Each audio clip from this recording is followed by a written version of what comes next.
اس میں ہم نے پہلے پڑھا تھا ایک جگہ پہ کہ لا تسب الدہر، صح؟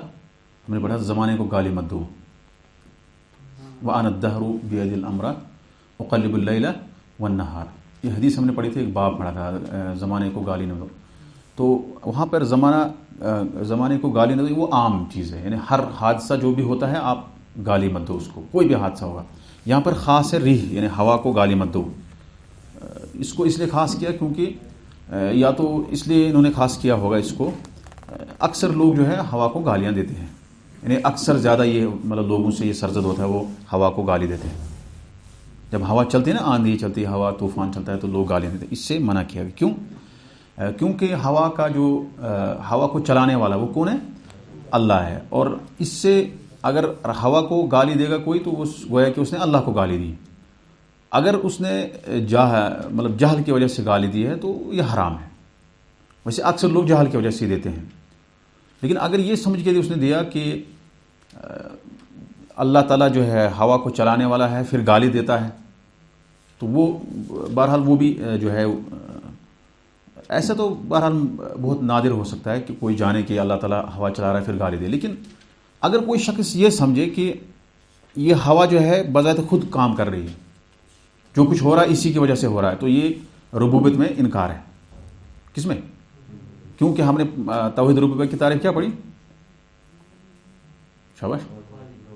اللہ تعالیٰ کو خالق جاننا، مالک جاننا، مدبر جاننا، دنیا کا نظام چلانے والا. تو ہوا کا نظام چلانے والا کون ہے؟ اللہ ہے. اگر آپ ہوا کو سمجھیں گے کہ ہوا خود ہی آ رہی ہے، اس کا کوئی محرک نہیں ہے، تو پھر یہ ربوبیت میں انکار ہوگا. تو اس لیے یہاں پر اس کو خاص کیا. کس کو؟ ہوا کو. ہوا جب چلے گی تیز ہوا تو اس وقت آپ ایک دعا پڑھیں گے، اللہم انی اسألک من خیر من خیر هذه الريح وما فيها ما امرت به. یہ دعا آپ یاد کریں گے، ومن شر هذه الريح ومن شر ما فيها ومن شر ما امرت به. یہ دعا آپ یاد کریں گے. یہ دعا جو ہے ہوا چلتے وقت جو ہے پڑھنی ہے، یہ سنت ہے. باب نمبر 59. باب نمبر 59 اللہ تعالیٰ کی بابت بدگمانی کرنے کی مخالفت. ٹھیک. ارشاد اللہ ہے، یظنون باللہ غیر الحق ظن الجاہلیہ یقولون هل لنا من الامر من شیء قل ان الامر كله لله يخفون في انفسهم ما لا يبدون لك يقولون لو كان لنا من الامر شيء ما قتلنا هاهنا قل لو كنتم في بيوتكم لبرز الذين كتب عليهم القتل الى مضاجعهم وليبتلي الله ما في صدوركم وليمحص ما في قلوبكم والله عليم بذات الصدور. وہ اللہ کے بارے میں کلام جاہلیت کے ناحق گمان کرتے ہیں، کہتے ہیں کہ اس امر میں ہمیں بھی کچھ اختیار نہیں. آپ صلی اللہ علیہ وسلم فرما دے کہ ان امور میں کسی کا کچھ حصہ نہیں، سارے اختیارات اللہ تعالیٰ کے قبضے میں ہیں. یہ لوگ اپنے دلوں میں بہت سی باتیں مخفی رکھتے ہیں جو آپ صلی اللہ علیہ وسلم پر ظاہر نہیں کرتے. وہ کہتے ہیں کہ اگر ہمارے بس کی بات ہوتی تو ہم یہاں مارے نہ جاتے. آپ صلی اللہ علیہ وسلم سے کہتے کہ تم اگر اپنے گھروں میں بھی ہوتے تو جن کی موت لکھی تھی وہ ضرور اپنی قتل گاہوں کی طرف نکل آتے. یہ سارا معاجرہ اس لیے پیش آیا کہ اللہ تعالیٰ تمہارے سینوں کی بات کو آزمائے اور تمہارے دلوں میں جو کچھ ہے اسے خالص کر دے اور نکھار دے. یقیناً اللہ تعالیٰ دلوں کا حال خوب جانتا ہے. یہ ارشاد ربانی ہے، الظانین باللہ ظن السوء علیہم دائرۃ السوء. جو لوگ اللہ تعالیٰ کے بارے میں برے گمان رکھتے ہیں ان پر برے حادثے واقع ہو. ابن القیم رحمۃ اللہ علیہ پہلی آیت کے بارے میں فرماتے ہیں کہ زیر نظر آیت میں لوگوں کے جس جاہلانہ ناحق گمان کا ذکر ہے اس کی تفسیر یہ ہے کہ وہ یہ گمان کرنے لگے تھے کہ اللہ سبحانہ و تعالیٰ اپنے رسول صلی اللہ علیہ وسلم کی مدد نہیں کرے گا اور اس کی دعوت عنقریب مٹ جائے گی. اور یہ لوگ گمان کرنے لگے تھے کہ جو مصیبت مسلمانوں کو آئی ہے وہ اللہ تعالیٰ کی تقدیر اور حکمت سے نہیں تھی. اور یہ بھی تفسیر کی گئی ہے کہ یہ لوگ اللہ تعالیٰ کی تقدیر، حکمت اور رسول اللہ صلی اللہ علیہ وسلم کی کامیابی کا انکار کرتے ہیں اور سمجھتے ہیں کہ یہ دین تمام ادیان پر غالب نہیں آئے گا. منافقین اور مشرکین کا یہی وہ برا گمان ہے جس کا سورۃ الفتح کی اس آیت میں ذکر ہوا ہے، الظانین باللہ ظن السوء علیہم دائرۃ السوء. کیونکہ یہ ایسا گمان ہے جو اللہ تعالیٰ کی شان و مرتبہ کے خلاف ہے، جیسا کہ یہ اس کی حکمت، تعریف، بزرگی اور سچے وعدے کے بھی خلاف ہے.